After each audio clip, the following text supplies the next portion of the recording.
안녕하세요. 여러분과 함께하는 생활법 김경숙 법무사입니다.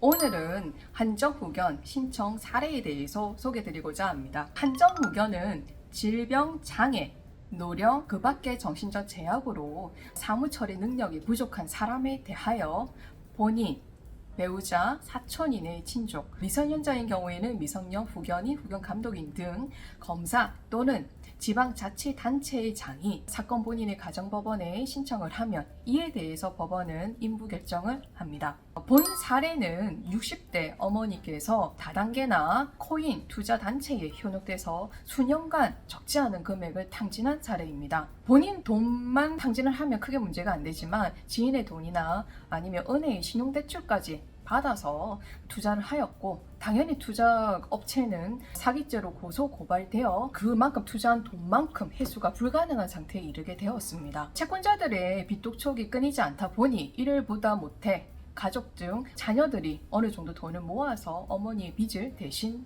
갚았습니다. 어머니가 일회성으로 이와 같이 피해가 발생하면 상관이 없지만 소액으로 목돈을 굴리고자 하는 그런 마음으로 은행보다는 이자가 높은 곳에 투자를 하기를 원하는 곳이 있어서 그 투자할 때마다 그만큼 피해 금액이 발생했죠.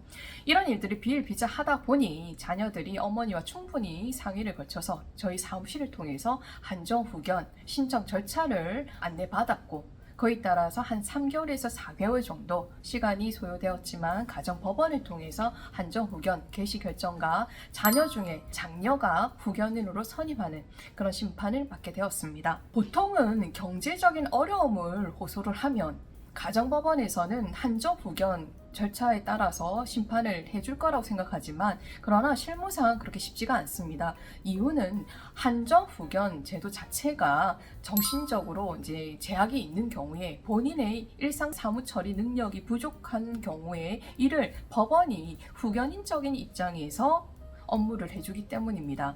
그러다 보니 단순히 경제적 어려움이라든지 투자를 해서 번번이 경제적으로 가족에 어려움을 준다고 해서 한정후견이 결정이 떨어지는 것은 아니고, 다만 본 사례와 같이 어머니가 60대 후반이시고 치매 초기 증상도 보였고, 또 정신 감정을 통해서 개인적인 그런 물품을 구매하거나 충동하는 조절이 좀 장애가 있었기 때문에 그런 내용의 병원의 진단서나 소견서가 함께 들어갔고, 또 본인이 한정후견 심판에 따라서 후견을 받는 거에 대해서 충분히 인지를 하고 또 동의도 하였기 때문에 별 무리 없이 법원의 결정을 받은 사례입니다. 어떻게 보게 되면 더 큰 경제적인 피해가 발생하기 전에 법원을 통해서 보호 절차를 받았다고 볼 수가 있는 거죠. 왜냐하면 장녀가 후견인으로 신청이 되었기 때문에, 선임이 되었기 때문에 어머니께서 제3자 즉 은행이라든지 캐피탈을 통해서 또 지인을 통해서 돈을 차용할 때 후견인의 동의가 있어야지만 유효한 법률 관계가 형성이 되기 때문입니다.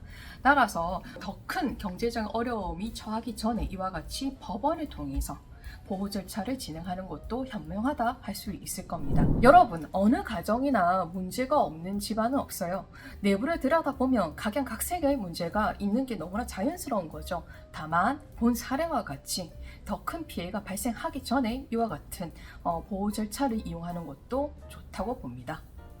오늘 여기까지 하고요. 다음 시간에 찾아뵙겠습니다. 항상 건강하십시오.